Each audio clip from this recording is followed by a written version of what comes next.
这一次其实是在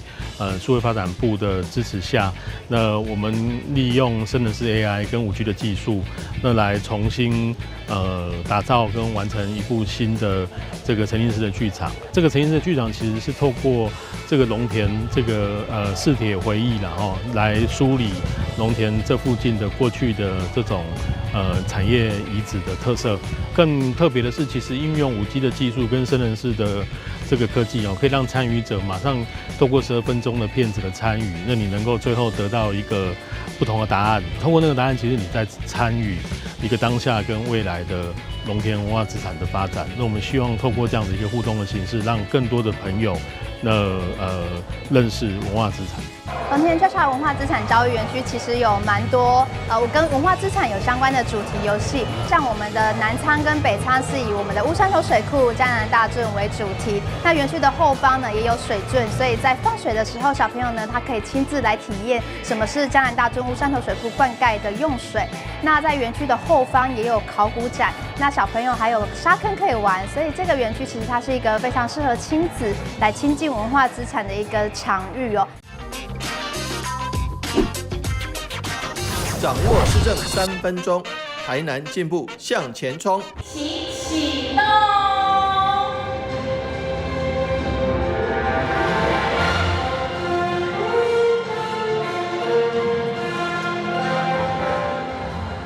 那这个剧场，事实上非常谢谢我们数发部的大力支持，能够让这个沉浸式剧场有轮流有3部主要的影片来播放。借着这3部主要影片，能够让大家了解过去的一个历史以及未来的展望。那刚刚提到了这个台南500，台南500的时候我们都已经不在了，但是可以借着这个生成式 AI， 能够模拟描绘出未来台南的景象。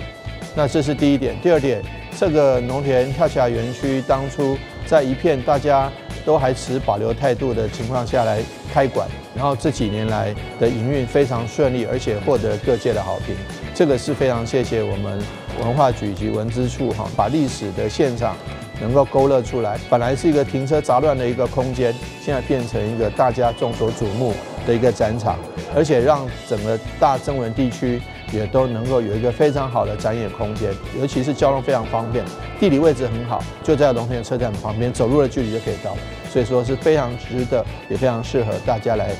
度假，或是带着小朋友一起来的地方。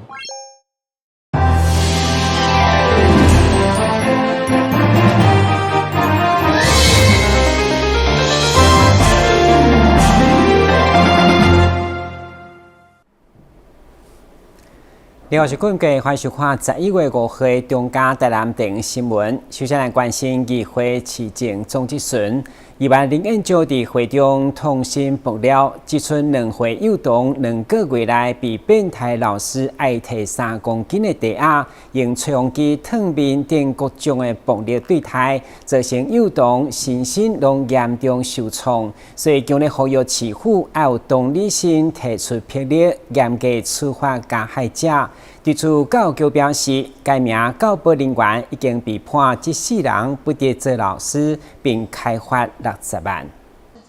伊伫为社会虐待儿童发声议员林彦洲5号伫总质询佮爆料，一名2岁幼童对8月开始连续2个月被教保人员以各种形式暴力对待，对监视器会当明显看出，不管是吊钢、杀虎刀，其他是强迫灌伊啉汤、用吹风机烫面等残忍的画面，造成幼童惨笑伫地角，身心严重受创。需要求市府要有爱心。暴力、零容忍绝对不是口号，要提出霹雳来严厉惩罚。家长15号跟我们讲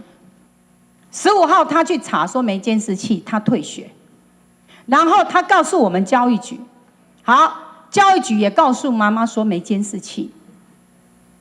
到了21号我在查的时候，你们才说有监视器，然后叫家长自己跟园方讲说有监视器的这个部分。你会不会觉得说，我们的同仁要不要未来更有同理心呐？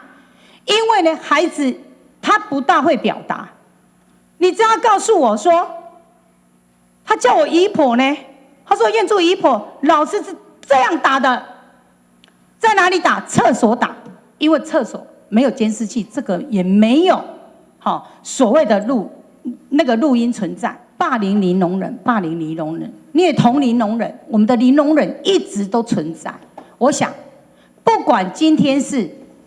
在那个私立的幼儿园，或者公立的幼儿园，或者是托婴中心，我都希望市长在局处汇报的时候，拜托你做一个，再请各局处更用心一点，不要让这种憾事再发生，可以吗？谢谢林议员，我们公立私立都一视同仁，但公立的是100%都有装监视器，私立的我们是鼓励他装，也希望。当时我也提监视器，这一次我也会再提啦。目前的结果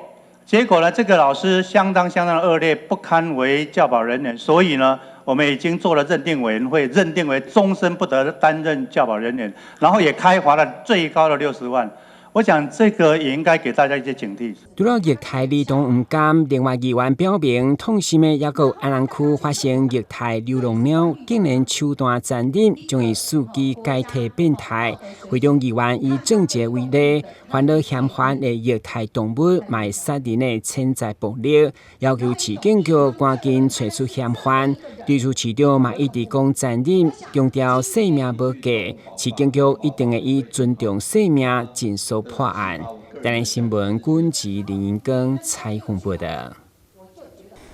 为伫大北门的客家区、甲嘉义区纷纷建设特色公园以后，成为地方休闲运动的一大指标。不过，议员蔡秋兰伫总集顺来针对嘉义特色公园的日期工程延误来请命，嘛进一步争取西港区的中央公园，卖改建成特色公园。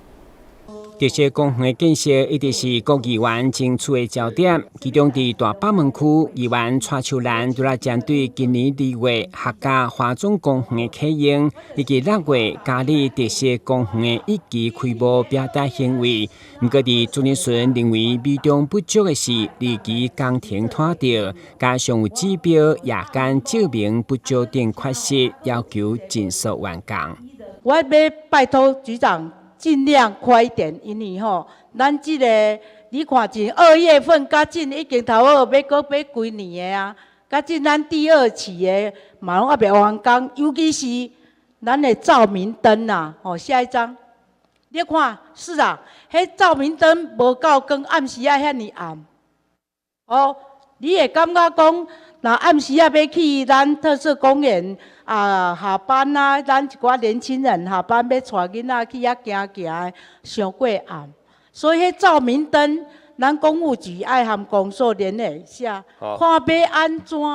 来用迄大派省电搁光的 LED 灯的，安尼较光的，毋茫彩甲规个，安尼嘛无好看，爱有一个美观，对无？安尼毋只会叫做特色公园亲子公园，这我要拜托公务局长用心一下。这个我们会后我们会来请公所来一起来观因为搁要规档的啊，搁做甲紧拢还袂处理，还袂好。局长就拜托了。既然客家甲嘉义拢特色公园，议员嘛进一步为人口成长快速、有真侪南科新贵徛起的西港区来请命，希望运用现有中央公园的腹地来改建成特色公园。对此，教育局长嘛回应，会依照位置、预算等整体评估来检讨。台南新闻军旗林英光采访报道。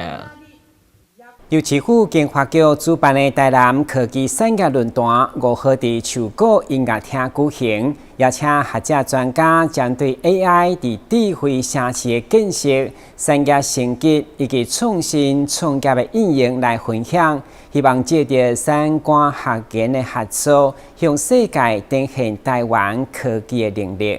一起倒数，3、2、1，智慧台南，荣耀国际。面对现在正在发展的 AI 产业，台南市经发局邀请多位伫 AI 领域有丰富经验演讲者，参与2024台南科技产业论坛，分享上新技术趋势甲应用案例，提供因宝贵经验来甲在场人士进行分享交流。通过硬体设施的一个建制，来让整个软硬的一个整合，来让整个发展变好。所以你可以发现啊，整个 AI 的生态圈呢，并不是只有所谓的模型这一块，它其实是很完整的，从硬体、软体、演算法，甚至到最近期的法规，都有开始有着落。所以以法规最早的来讲，以欧盟 GDPR 针对治安的部分开始有了之后，其实像WTO 啊也开始有所谓的 AI Principle。新加坡在2020年有所谓的 AI Governance 的这一块，直到最近台湾在行政院这边也颁布了有关 AI 的这边的一个草案，所以基本上在 AI 的这一块，它其实除了在软硬之外，甚至连法规这一块慢慢的在落地。沙仑联溪也成为我们 AI 特定专区了哈。现在台积电未来的 AI 产业是我们台南双引擎的产业，因此我们对于 AI 的产业呢，未来的方式怎么发展？所以今天办这样的一个论坛，希望能够透过产官学研哈，将既有的产业呢，能够跟 AI 结合，也能够再将 AI 产业呢推展出来。所以呢，我们的期待 AI 产业能够是我们台南的另外一个新的产业，全国另外一个新的产业，将来又带领了我们走入全世界的一个新兴的产业啦。AI 技术应用层面非常宽，无论伫智慧交通、医疗甲环保等领域，拢有实际应用案例。透过三管学研各方的合作，持续推动 AI 技术的创新甲应用，未来将会为民众带来更加便利、有效率的生活体验。未来 AI 的产业，那这个应用的范围非常的大了哈。不管是我们机器上呢，或生活上的 AI 化呢，都是将来的趋势。我们已经从资讯时代走入到 AI 的时代的来临，因此这个我们是台南应该算是一个领航者。我们的期待呢，这样的 AI 的发展带动我们未来另外一片天呐哈。期待我们大家一起来努力，我们将这个 AI 产业呢，能够推上到全世界。这次论坛不但会当为台南市 AI 产业提供新的思考甲方向，也为未来科技打下稳定基础。同时也盼望未来有更先进的发展，以及培育更多专业人才，让世界看到台湾的科技实力。记者张秀仪采访报道。各大百货陆续推出一年一度的周年庆，其中成功3月台南新天地特别伫11月7号登场。到时将祭出这一冬来上大优惠，除了满千送千的回馈，也有日本电玩超级马里奥30款限量的赠品，要互民众消费1点收藏。成功3月台南新天地周年庆将伫咧7日登场，同款嘛是推出各项满额回馈，有查某囡仔上爱化妆品单笔满2000送2000点，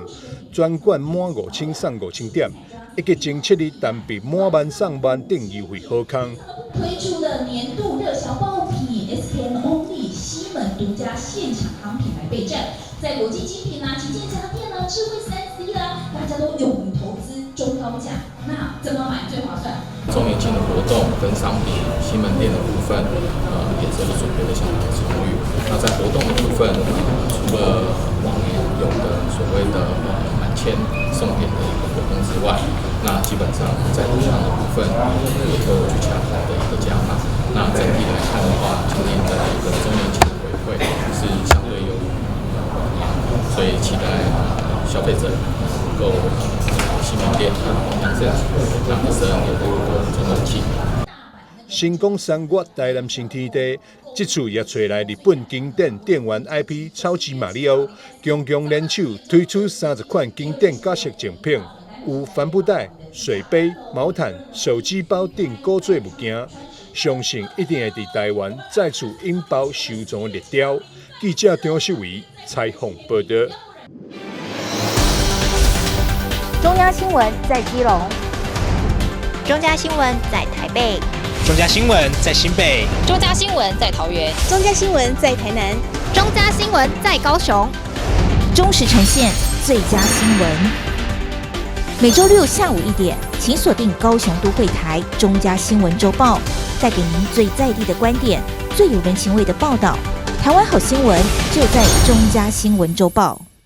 台南400马拉松挑战比赛11月24将对新营体育场起跑。市府体育局提前举办记者会宣传，邀请11000名的参赛选手共同来体验穿越新营、下营等5营的赛道，感受在地历史文化的深度。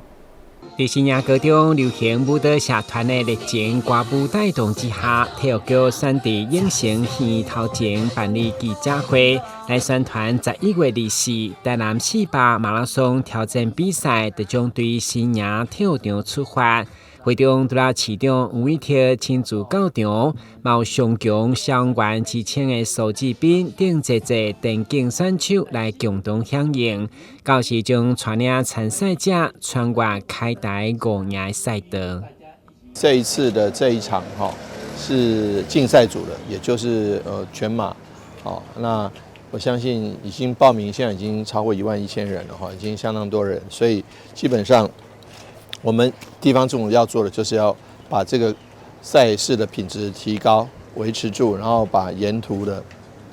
这些好山好水介绍给大家。这场台南400马拉松挑战赛报名踊跃，总共11000人参赛，嘛提前额满。到时主办单位都来准备专门度真悬的完赛道棚，以及在地美食来补充选手的体力。同时嘛，预告将邀请神秘的嘉宾为活动加添意外惊喜。台南新闻军集采访报道。台南有全台湾上届迷人的早餐文化，就因为经过400天的变迁，蕴藏无数的美食甲故事。今年第2届早餐生活节，结合台湾设计展，将伫台南美术馆2馆，替大家再来一场早餐设计餐宴。从下午吃到晚上，就是早餐生活节，集结上百个品牌，突破地域与文化界限，设计出各种早餐主题，展现艺术家们对于完美早餐生活以及设计早晨生活美好想象。法国人他们其实很在乎餐桌上的美感跟美学，然后我们可以看一下，其实这个就是他们的酱料。然后早餐的话，如果有蛋糕的话，其实他们会用漂亮的蛋糕盘。现场调酒，再挤入咸奶盖，最后撒上胡椒粉。知名早餐业者特别推出晚安版本，另外也结合鲜乳、鸡蛋品牌，共同打造早餐生态圈，以严选安心食材，将健康与美味送上餐桌。早餐是一件很日常的事情，可是我觉得就是因为太日常了。所以我觉得有时候大家会忽略了这件事情的重要性，把平凡无奇的早餐用另一种形式呈现在大众眼前，像是这间以铺满稻草营造出丹麦的清晨曙光，相当有意境。那这次不管是灯具是那个也是丹麦的，那也是古董的丹麦桌，那 White Chair 也是丹麦很有名的100年的品牌。那今天的食器也是用 VIP 的食器，也是丹麦，将北欧设计哲学完美融入台南的早餐餐桌，而且丹麦人对面包、优格特别重视，业者特别设计这道小太阳。法国面包内填充蘑菇，满满的 cheese， 再加颗半熟蛋，让人吃到了满满的幸福感。记者宋海台南报道。寿山动物园最近相当的热闹，纷纷上演动物界难得画面。因为其中有3个起笑，会有限制级，所以动物园表示，游客即阵仔来就会看到，一旦错过，就要等1-2个月。来逛动物园喽！怎么会这么多人聚集在狮园呢？还指指点点，拿起手机一直拍。很少在动物园看到这种事情的发生，蛮少见的，而且有点好奇，我为什么会咬它？公司那边要干啥呀？觉得很好奇。原来最近的狮园内频频上演动物界的奇观，母狮小乖现在正逢发情期，公狮小新整天紧迫盯狮，不止时常低吼，更不时上演压制秀，让民众大开眼界。食这大汉啊，看到迄啥样的吼交配吼啊，长知识安尼来，长知识，大开眼界。公狮跟母狮在交配的时候，公狮它的生殖器有倒钩的刺，会诱发母狮排卵，达到一个受精的一个效果，顺便把前一任狮子的所留下来的生殖细胞把它刮出来，确定说生出来小孩是他的，母狮会很疼痛，会转过来想要去咬公狮，公狮一定要稍微的咬住，就是没有很用力，就是含住母狮的脖子，避免说公狮交配完下来，母狮会反过来咬它。自然界上演生存法则，动物出现少见行为，让参观的小朋友感到相当好奇。家长和老师也会懂得把握机会，教育下一代，正是动物延续生命的方程式。看狮子啊！我们在看狮子。我刚刚有观察到公狮子骑在母狮子身上的人举手。对，那有人知道他们是在做什么吗？对，那交配是为了什么呢？生小宝宝。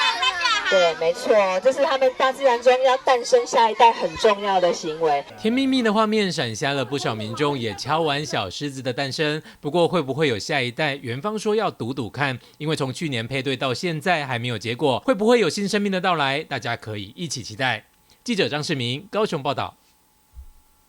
基隆的条件海湾最近出现大批渔船，原本也准讲是渔船入港要避风台，其实是八批鱼大量入港，也互消息灵通的船家甲钓客一直客入来。不过因为保育区限制钓鱼，形成了包围保育区的趣味画面。船只随着波浪上下摇，从潮境公园制高点往下看，大批的渔船停泊在海面上，有的整齐排列，仔细算一下，有50多艘，相当壮观。渔船上钓客的手没停过，大量剥皮鱼陆续上钩，每只的鱼都比脸还大，人手一根钓竿，让钓客笑开怀。下什么班？你看冰箱那么多鱼，然后可能下班，这个也全满了，有没有？基隆我们把它列为我们秋天会出现的主要渔获，只是说它出现的地方，它不见得这么靠岸。哦，那上一次靠岸，我的印象中是大概2020年的时候，也是有大量的出现。所以这几天我们也可以看到渔船，然后它从那个八道子半岛跟基隆屿的中间，可是今天全部都进到海湾来了。所以那个量，我刚才稍微算了一下，大概有超过50艘，大大小小，有 SUP 的，然后也有大的那个游艇，真的是很壮观。距离上次剥皮鱼大咬盛况已经是4年前，因为剥皮鱼肉质细腻甜美，没有刺，很适合老人小孩品尝。剥皮鱼如果有在卖的话，会很多人买，很多人喜欢吃啊。怎么说？它的肉质？肉质没有刺啊，这个年轻人对，没有刺就好了。有时候是因为鱼群因为气候改变的关系，然后它的分布改变，那量有没有真的改变的话，就要看实际上的渔获量。你只能讲说，这种剥皮鱼在这个季节的时候，它会靠到近海的地方可以被捕捉。可是这么近到钓客都可以钓，然后有这么大量的话，就不是每年都有。东北季风过境，秋天季节来临，黄金蟹还没报到，反倒是剥皮鱼先上门。钓客试试手气，就怕晚来几天就会错过鱼群。记者黄少明基隆报道。汤市对2天前开始甲国立办公室合作，为弱势设立共享的冰箱。对一开始只有21个里，到目前已经增加到70个据点。当地里长表示，共享的冰箱对地方弱势帮助真正做大，希望持续扩大，服务有需要的人。里长跟职工们仔细分类各种食物食材，这些都是从商家、摊贩跟善心人士送来的集齐食品物资，要透过时享冰箱分送给有需要的家庭。桃园市从2022年起携手各里办公室设置时享冰箱，从一开始的只有21个里，到今年9月底就会扩增到70个据点。中坜区福德里长表示，时享冰箱对于地方弱势的帮助真的很大，不过为了让资源有效利用不浪费，也会限制一次能领取的数量。那我们照顾的对象不仅仅是我福德里，我周遭里民都可以来领取。那如果说今天量很大，我们可能就透过广播。那这广播的话，就是一群人就会来排队，他们自动就排队来领取。那平常那个量不大的话，我们就是以群组的方式，就是通知这些生活比较不好的，或者是关怀据点的长辈或者是他们真的想要东西的人，他们就会主动来领。那我们也会，但是我们会设限于说，你可以领几个，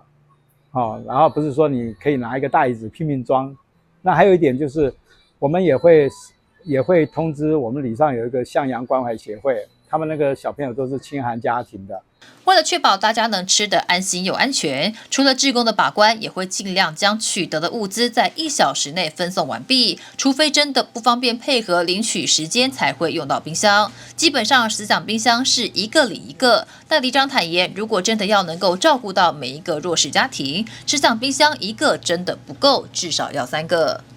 那因为你可以冰存更多的食物，而且让那个食物的保鲜度可以维持更久。那这个是我认为唯一的好处。像你说我们现在拿回的东西都是在我们自己的里办公室的制定的规范头，就必须在1个小时内全部要发光。就尽量就是说不放到冰箱，它可以直接领走，除非他是生活困苦的中低收入户，他可能要工作，那下班以后再来里办公室来选他所要的食材或者食物回去做这些他要做的东西。不过这个就要靠什么？就是要靠那个冰箱了。台湾人每天浪费的即期品跟食材非常多，但是借由时享冰箱可以大幅降低浪费。汪金华里长表示，自从配合时享冰箱以后，就有很多餐厅、市场摊商跟食品业者都会主动送物资过来，里办公室就会经过挑选分送给有需要的人以及公益团体。确实有一些，除了一些店家免费提供我们这些物资以外，那还有就是像有些食品公司，他们也会主动的通知我们去载面食类的东西，他们等于说是刚刚做好的东西。那这是一个。那另外一个就是像我们市场卖菜的一些摊贩，他卖的水果、卖的这个蔬菜，如果他有剩余的通常也会主动的到这边来送把这些东西交给我们，让我们去处理。那我们当然也是挑三拣四，然后再把这些东西全部拿来一样，请里民自己来领取。为了确保食安，民政局日前也针对时享冰箱进行食安法令教育训练，卫生局也会协助订定时享冰箱的管理与使用规范，导入定期检核机制，分享的食物都会经过重新包装及检验，并贴有赏味期限标示，提醒大家在赏味期限内尽早使用完毕。记者赖伟一投影报道。感谢收看11月5日的中嘉台南电新闻，我是顾文杰，咱再会。